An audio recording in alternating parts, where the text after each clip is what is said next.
আসসালামু আলাইকুম আরহামতুল্লাহি আবরাকাতুহ। সুপ্রিয় দর্শক শ্রোতা ভাই বন্ধুগণ, কাছে কিংবা দূরে, দেশে কিংবা প্রবাসে, যে যেখান থেকে দেখছেন সকলকে জানাচ্ছি আন্তরিক শুভেচ্ছা এবং অভিনন্দন। সেই সাথে পবিত্র মাহ রমাদানের শুভেচ্ছা জানাচ্ছি।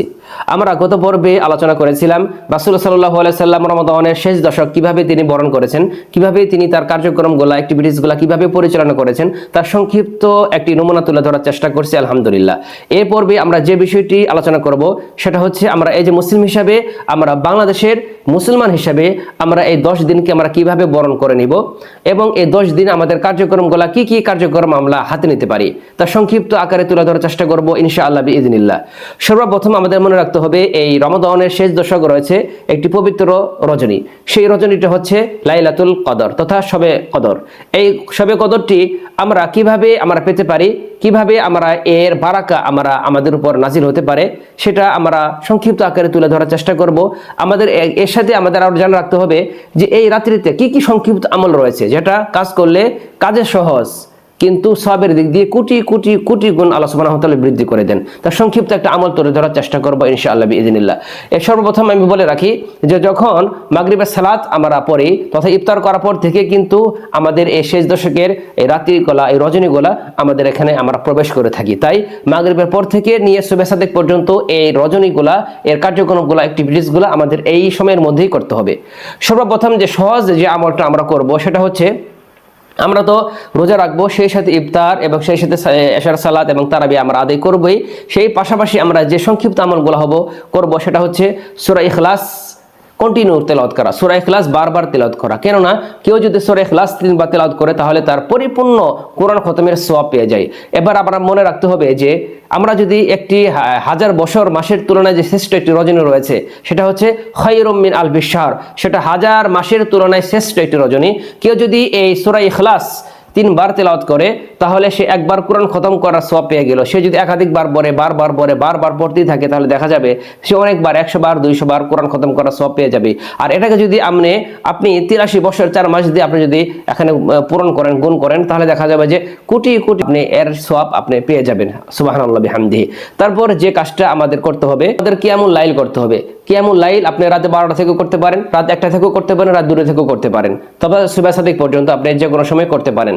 এই সময়ের ভিতরে আপনি প্রতি রাকাতে 100 আয়াত দ্বারা আপনি কিয়ামুল লাইলগুলা আপনি পরিপূর্ণ করবেন, যাতে করে একাধিক আয়াত হয়, লং টাইম হয়, লং টাইম আপনি সিজদা করতে পারেন, লং টাইমে আমরা রুকু করতে পারেন। তাহলে কি হবে, আল্লাহ রাসূল সাল্লাল্লাহু আলাইহি ওয়াসাল্লাম বলেছেন কেউ যদি 100 আয়াত দ্বারা সে কিয়ামুল লাইল করে তাহলে সে ইবাদত বন্দেগীকারী বা ইবাদত গুজার ব্যক্তিদের অন্তর্ভুক্ত হতে পারবে। আপনি যদি 100 আয়াত না পারেন তাহলে আপনি একাধিক সূরা, আপনি ছোট ছোট সূরাগুলো একাধিকবার পড়েন, বারবার পড়েন, দেখা যাবে যে 100 আয়াত হয়ে যাবে ইনশাআল্লাহ। তাই আমরা এই কিয়ামুল লাইল থেকে আমরা নিজেদেরকে কখনোই বিরত রাখবো না, এই নিজেকে কখনোই মাহরুম করব না। 3 নাম্বার যে কাজটি করব সেটা হচ্ছে সূরা বাকারার শেষ 2 আয়াত আমরা তেলাওয়াত করব, যেটা আমানা রাসূলু বিমা উনজিলা ইলাই, এখান থেকে আমরা শুরু করে শেষ পর্যন্ত। এই সূরা বাকারার শেষ 2 আয়াত হচ্ছে আল্লাহ রাসূল সাল্লাল্লাহু আলাইহি ওয়াসাল্লাম বলেছেন কেউ যদি এই সূরা বাকারা শেষ 2 আয়াত তেলাওয়াত করে তাহলে এই আয়াতটাই তার জন্য যথেষ্ট হয়ে যাবে। এখানে মনে রাখতে হবে এখানে একটা আমল কিন্তু এখানে আপনার সঙ্গে যোগ হবে 83 বছর 4 মাস এখানে যোগ হবে। তাহলে আপনি যে আমলটাই করেন না কেন এই ছোট ছোট আমল কিন্তু এর বারাকা অনেক বেশি, আপনি লাগাতার 83 বছর 4 মাসের ইবাদত বন্দেগী করার সওয়াব পেয়ে যাবেন। 4 নাম্বার, আপনি দান করতে থাকবেন। আপনি দান, এই রাত্রিতে আপনি অঢেল সম্পদ থাকুক আর কম সম্পদ থাকুক, আল্লাহ সাল্লাল্লাহু আলাইহি ওয়াসাল্লাম বলেছেন তোমরা ছোট্ট একটি খেজুর হলো তোমরা দান করো। কেউ যদি হালাল উপায়ে ছোট্ট একটি খেজুরের পরিমাণ সমপরিমাণ তার সে দান করে তাহলে সেই দানের সমপরিমাণ সওয়াব, সেই দানের সওয়াবটা আল্লাহ সুবহানাহু ওয়া তাআলা পাহাড় সমপরিমাণ করে দিবেন সুবহানাল্লাহি বিহামদিহি। তাহলে আপনি একটা খেজুরের দাম কত হতে পারে, একটা খেজুর সমপরিমাণ একটা সম্পদের মূল্য কত হতে পারে, এটা যদি আপনি দান করেন তাহলে এই দানটা আপনি 83 বছর 4 মাস লাগাতার ভাবে দান করার সমপরিমাণ সওয়াব পেয়ে যাবেন সুবহানাল্লাহি বিহামদিহি। তারপর 5 নম্বর আমরা যে আমলটি করব সেটা হচ্ছে একটা জিকির রয়েছে, লা ইলাহা ইল্লাল্লাহু ওয়াহদাহু লা শারীকা লাহু লাহুল মুলকু ওয়া লাহুল হামদু ওয়া হুয়া আলা কুল্লি শাইইন কাদির। রাসূল সাল্লাল্লাহু আলাইহি ওয়াসাল্লাম বলেছেন কেউ যদি এই জিকিরটা প্রতিদিন 100 বার করে পড়ে তাহলে সে 10টি গোলাম আজাদ করার সমপরিমাণ নেকি আল্লাহ সুবহানাহু ওয়া তাআলা তার আমলনামায় দিয়ে দিবে। আপনি যদি এটাকে আপনি শবে কদরের রাত্রিতে লাইলাতুল এই রজনী, এই শবে কদরের এই রজনীতে আপনি যদি এটাকে বারবার তেলাওয়াত করেন আপনার দেখা যাবে যে কমপক্ষে হলেও আপনি 3 লক্ষ গোলাম আজাদ করার সওয়াব আল্লাহ সুবহানাহু ওয়া তাআলা আপনার আমলনামায় দিয়ে দিবেন সুবহানাল্লাহি বিহামদিহি। এটাকে হচ্ছে সবগুলাই 83 বছর 4 মাস করে এখানে গুণ করতে হবে, দেখা যাবে যে 3 লক্ষ গোলাম গোলাম আজাদ করা সওয়াব আল্লাহ সুবহানাহু ওয়া তাআলা আপনার আমলনামায় দিয়ে দিবেন। সুবহানাল্লাহ, সুবহানাল্লাহ। 6 নম্বর পয়েন্টে যা আলোচনা করব, আমরা প্রত্যেক মুমিন নরনারীর জন্য, যারা দুনিয়া থেকে চলে গেছে, যারা দুনিয়াতে অবস্থান করতেছে, সকলের জন্য আমরা মাগফিরাতের ক্ষমার দোয়া করব। কেননা আল্লাহ রাসূল সাল্লাল্লাহু আলাইহি সাল্লাম বলেছেন, তবরানীতে হাদিসটি রয়েছে যে কেউ যদি কোনো মুমিন বান্দার জন্য মাগফিরাতের দোয়া কামনা করে, ক্ষমা প্রার্থনা করে, তাহলে প্রত্যেক মুমিন বান্দার জন্য সে একটা করে নেকি পাবে। তাহলে হিসাব করেন আপনি 83 বছর 4 মাস, আর বর্তমানে বাংলাদেশে তথা পুরা পৃথিবীতে কতজন মুমিন মুমিনাত রয়েছে, তো দেখা যাবে যে 6000 কোটি নেকি আল্লাহ সুবহানাহু ওয়া তাআলা আপনার আমলনামায় দিয়ে দিবেন। সুবহানাল্লাহি বিহামদিহি, আল্লাহু আকবার। 6000 কোটি নেকি আল্লাহ সুবহানাহু ওয়া তাআলা আপনার আমলনামায় দিয়ে দিবেন, শুধুমাত্র আপনার মুমিন বান্দা বান্দির জন্য মাগফিরাতের দোয়া কামনা করা, মাগফিরাত চাওয়া। সুবহানাল্লাহ, সুবহানাল্লাহ। এরপর আমরা যে আমলটি করব সেটা হচ্ছে, কেউ যদি এই জিকিরটা করে সুবহানাল্লাহিল আযীম, সুবহানাল্লাহি ওয়া বিহামদিহি, সুবহানাল্লাহিল আযীম, এই জিকিরটা বারবার পড়ে, তাহলে তার সেই আমলটা যদি পবিত্র লাইলাতুল কদর এই রজনীতে পড়ে যায়, তাহলে তার জান্নাতে 30 লক্ষ খেজুর গাছ রোপণ করা হবে। এগুলা গুণ করে আমরা এই হিসাবগুলো আমরা পেতে পারি, এই হিসাবগুলো আমরা পেয়ে থাকি। এরপর 9 নম্বরে আমরা যে আমলটি করব সেটা হচ্ছে রাসূল সাল্লাল্লাহু আলাইহি সাল্লামের প্রতি অতিরিক্ত তথা অনেক অনেক অনেক দুরূদ সালাম পাঠ করা। সেটা হচ্ছে সাল্লাল্লাহু আলাইহি ওয়াসাল্লাম হতে পারে, আল্লাহুম্মা সাল্লি ওয়া সাল্লিম আলা নাবিয়িনা মুহাম্মদ, এটা হতে পারে।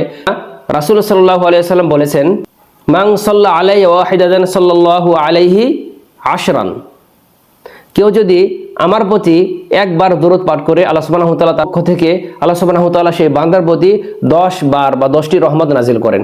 তাহলে হিসাব করেন, আপনি যদি 83 বছর 4 মাস লাগাতার ভাবে আল্লাহ সুবহানাহু ওয়া তাআলা আপনার উপর এই রহমত বর্ষণ করেন, তাহলে কতবার আল্লাহ সুবহানাহু ওয়া তাআলা আপনার উপর নাজিল করবেন। সুবহানাল্লাহি বিহামদিহি। পরিশেষে যে কাজটি আমাদের করা উচিত, আমরা যে কোনো ভালো কাজ আমরা করি না কেন, যে কোনো ভালো কোনো সংবাদ, যে কোনো ভালো কাজের কাউকে দাওয়াত দেওয়া, নামাজের কথা বলা, বা কারো ভিডিও শেয়ার করার মাধ্যমে যদি কেউ এই কাজটা করতে পারে, যে কেউ যদি একটা ভালো কাজ করে, আপনার মাধ্যমে কেউ যদি ভালো কাজ করে, ভালো কাজ শুনে, তাহলে যে ভালো কাজ করার কারণে যে সমপরিমাণ সওয়াব পাবে, আপনি শুধুমাত্র তাকে দাওয়াত দেওয়ার কারণে, তাকে কথা বলার কারণে তার সমপরিমাণ সওয়াব আল্লাহ সুবহানাহু ওয়া তাআলা আপনার আমলনামায় দিয়ে দিবেন। কিন্তু যে কাজটা করবে তার থেকে কিন্তু বিন্দুমাত্র কোনো সওয়াব কমানো হবে না। তাই লাভটা হচ্ছে আপনার এটা, যে আল্লাহ সুবহানাহু ওয়া তাআলা আপনাকে এই জন্য আপনাকে সওয়াব দিবেন যে আপনার মাধ্যমে সে ভালো কাজটা করতে পেরেছে, আপনার মাধ্যমে সে এই কাজগুলো সংবাদ শুনতে পেরেছে, আপনার মাধ্যমে সে এই ভিডিও শেয়ার করার মাধ্যমে হোক, বা কোনো একটা স্ট্যাটাস তৈরি করার মাধ্যমে হোক, বা কোনো একটা কাজ করার মাধ্যমে, যে আপনার মাধ্যমে সে কাজটা করতে পারলো, সে কাজ করার একটা সুযোগ করে দিলেন আল্লাহ সুবহানাহু ওয়া তাআলা, তার বিনিময়ে সে যে কাজ করার মাধ্যমে যে সওয়াব পাবে, তার সমপরিমাণ সওয়াব আল্লাহ সুবহানাহু ওয়া তাআলা আপনার আমলনামায় দিয়ে দিবেন। তাই এই শবে কদরের রাত্রিতে আমরা এই কাজগুলো বেশি বেশি করার চেষ্টা করব, যাতে করে আল্লাহ সুবহানাহু ওয়া তাআলা আমাদের অল্প কাজ, এই কাজগুলো কিন্তু একেবারে সহজ, কিন্তু নেকির দিক দিয়ে কোটি কোটি গুণ আল্লাহ সুবহানাহু ওয়া তাআলা আমাদের বৃদ্ধি করে দিবেন। তাই আমরা সকলকেই উদারত আহ্বান জানাচ্ছি, আল্লাহ সুবহানাহু ওয়া তাআলা আমাদেরকে যেন সকলকেই আমাদের এই কাজগুলো, অ্যাক্টিভিটিসগুলো আমাদের ভালোভাবে পালন করার তৌফিক দান করেন, এবং সেই সাথে আমাদের লাইলাতুল কদর এই রজনীর যে রহমত, বারাকা, এর ফজিলত আল্লাহ সুবহানাহু ওয়া তাআলা আমাকে সকলকেই, প্রত্যেকটা মুসলিম উম্মার জন্য আল্লাহ সুবহানাহু ওয়া তাআলা আমাদেরকে আমার উপর নাজিল করুক, সকলের উপর নাজিল করুক, আল্লাহ তাআলা বারাকা দান করুক, এই দোয়া এবং কামনা করে সকলকে ধন্যবাদ জানাচ্ছি। এবং নেক্সট ভিডিওতে দেখা হচ্ছে বাংলাদেশের লাইলাতুল কদর কিভাবে পালন করা হয়, আর সৌদি আরবে লাইলাতুল কদর কিভাবে পালন করা হয়, বর্তমানে প্রেক্ষাপট অনুপাতে আমরা কিছু আলোচনা করার চেষ্টা করবো ইনশাআল্লাহ বিইজনিল্লাহ। সেই পর্যন্ত সকলে ভালো থাকুন, সুস্থ থাকুন, নিরাপদে থাকুন। আল্লাহ সুবহানাহু ওয়া তাআলা আমাদেরকে নিরাপদে রাখুন। আল্লাহুম্মা আমিন। আসসালামু আলাইকুম ওয়া রাহমাতুল্লাহি ওয়া বারাকাতুহু।